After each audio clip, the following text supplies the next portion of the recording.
किसी गांव के बाहर हिडिंबी नाम की डायन अपनी बेटी सिरसा के साथ रहती थी। गांव के लोग इस बात से अनजान थे कि हिडिंबी एक डायन है।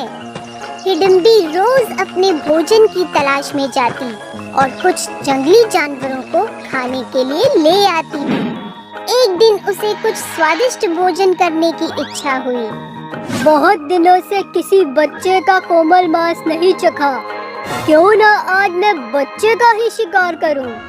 वह भोजन की तलाश में गांव में घूमने लगी। शाम होने को थी, पर गांव में चहल पहल होने के कारण उसे कोई शिकार नहीं मिला।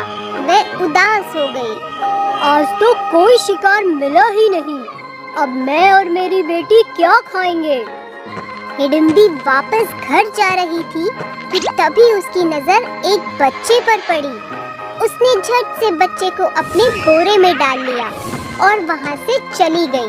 घर पहुंचकर हिडिंबी ने अपनी बेटी सिरसा से कहा, अरे देखो, आज मैं कितना स्वादिष्ट भोजन लाई हूँ। तुम इसे पकाओ और फिर हम दोनों इसे मिलकर खाएंगे। अरे वाह माँ, ये तो बहुत कोमल बच्चा है। इसे खाने में तो बड़ा मजा आएगा। हाँ, अब हम दोनों रोज ऐसा ही स्वादिष्ट भोजन करेंगे। मैं हर शाम गांव से ऐसे ही प्यारे प्यारे बच्चे लाऊंगी। हिडिंबी रोज शाम को गांव में घूमने जाती और एक बच्चा उठा लाती। गांव से धीरे धीरे बच्चे गायब होने लगे, जिसके कारण सभी गांव वाले चिंता में पड़ गए। गांव के लोग शाम होने से पहले ही अपने बच्चों को घर वापस ले जाते थे। बहुत दिन बीत गए, पर हिडिंबी को कोई शिकार नहीं मिल रहा था। लगता है गांव के सभी लोग सावधान हो गए हैं। इतने दिन बीत गए, पर मुझे एक भी बच्चा खाने को नहीं मिला। अब तो जंगली जानवरों को खाकर ही अपनी भूख मिटानी होगी। हिडिंबी जंगल की तरफ जा रही थी कि तभी उसे आम के पेड़ पर बैठा हुआ एक लड़का दिखाई दिया। अरे वाह, कितना मोटा और तंदुरुस्त बच्चा है। इसे तो मैं आज अपने भोजन में खाऊंगी। हिडिंबी पेड़ के पास पहुंचकर बहुत प्यार से बच्चे को बोलती है, अरे बेटा, ये आम तो देखने में बहुत मीठे लगते हैं। क्या तुम मुझे थोड़े से आम खाने के लिए दोगे? मैं बहुत दिनों से भूखी हूँ। बच्चा बहुत शैतान था। हाँ जरूर, मैं आपको थोड़े नहीं बहुत सारे आम ले जाने दूंगा। क्या सचमुच? तो आओ, नीचे आकर मुझे थोड़े आम दे दो। अगर आपको आम खाने हैं तो आप पेड़ पर चढ़ जाइए और जितना जी चाहे उतने आम खाइए। अरे बेटा, ये तुम क्या बोल रहे हो? भला मैं पेड़ पर कैसे चढ़ सकती हूँ? मैं तो बहुत बूढ़ी हो गई हूँ। तो ठीक है, फिर आप भूखी ही घर चले जाइए। मैं तो आपको कोई आम नहीं देने वाला। ये बच्चा तो बहुत शैतान है। इसे पकड़ना तो मुश्किल काम है।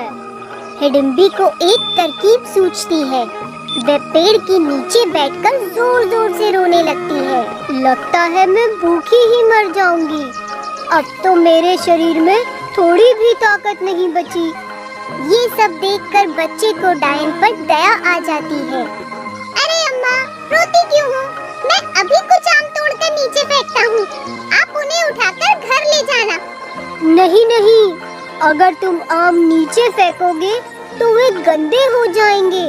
तुम ऐसा करो, कुछ आम तोड़कर नीचे ले आओ। हम दोनों मिलकर उन्हें खाएंगे। ठीक है अम्मा, मैं अभी आम तोड़कर नीचे लाता हूँ। बच्चा जैसे ही आम तोड़कर नीचे आता है, बूढ़ी डायन उसे जल्दी से अपने बोरे में डाल लेती है।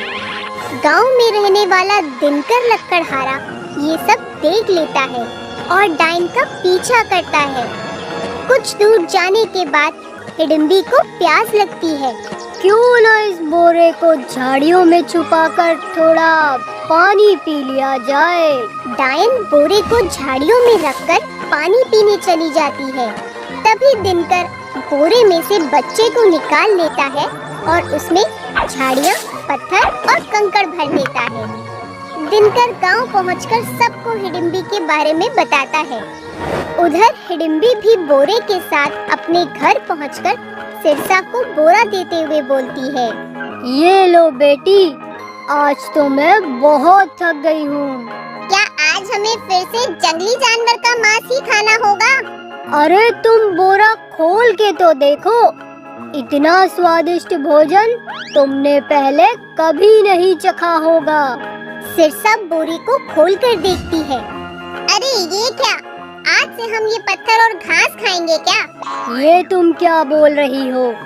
इसमें तो मैंने एक मोटा और तंदुरुस्त बच्चा रखा था, फिर ये झाड़ियाँ और पत्थर कहाँ से आ गए? कहीं वो बच्चा निकलकर भाग तो नहीं गया? मुझे भी यही लगता है। शायद जब मैं पानी पीने के लिए गई थी, उसी समय वो बच्चा वहाँ से भाग गया होगा। मैं उसे अभी पकड़ कर लाती हूँ। हिडिंबी बच्चे को ढूंढने के लिए निकल जाती है। इधर गांव के लोग हिडिंबी का इंतजार कर रहे थे।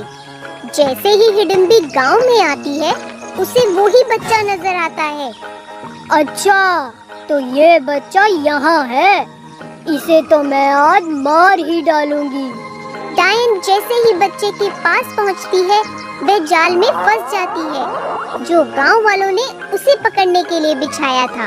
अरे ये क्या कर रहे हो? खोलो मुझे। तुम्हें बच्चे खाने का बहुत शौक है ना? आज हम तुम्हें पका कर खाएंगे। ऐसा मत करो, मैंने कोई बच्चा नहीं खाया। झूठ मत बोलो, मैं जानता हूँ कि तुम बच्चे खाने वाली एक डायन हो, और अब हम तुम्हें जलाकर खत्म कर देंगे। गांव वाले हिडिंबी को जला देते हैं। जलते हुए हिडिंबी चिल्लाती है, तुमने मुझे जला तो दिया, पर शायद तुम जानते नहीं कि डायन को जलाकर नहीं मारा जा सकता। मेरी बेटी सिरसा को आने दो, वो तुम सबको नहीं छोड़ेगी। तुम सब मरोगे। अच्छा, तो तुम्हारी एक बेटी भी है? फिर तो वो तुम्हें ढूंढने जरूर आएगी। बहुत समय बीत जाने पर जब हिडिंबी वापस घर नहीं पहुंचती, तो सिरसा उसे ढूंढने निकल पड़ती है। वह हिडिंबी को ढूंढते हुए गांव में जा पहुंचती है। जैसे ही वह अपनी माँ के पास पहुंचती है, गांव वाले उसे भी जाल में फंसा लेते हैं। सभी गांव वाले परेशान हो जाते हैं और दोनों डायनों को मारने का तरीका सोचने लगते हैं। तभी वहाँ एक साधु आते हैं। क्या हुआ? तुम सब इतने परेशान क्यों हो? दिनकर साधु को सारी बात बताता है। साधु सभी गांव वालों को एक मटके में से मिट्टी निकाल कर देता है। ये मिट्टी इन दोनों पर फेंक दो और साथ में हनुमान चालीसा का जाप करो। ये दोनों इससे भस्म हो जाएंगी। सभी गांव वाले हनुमान चालीसा का पाठ शुरू करते हैं और मिट्टी उन दोनों पर फेंक देते हैं। देखते ही देखते डायनें भस्म हो जाती हैं। इस तरह गांव के लोगों को बच्चे खाने वाली डायन से छुटकारा मिल जाता है और सभी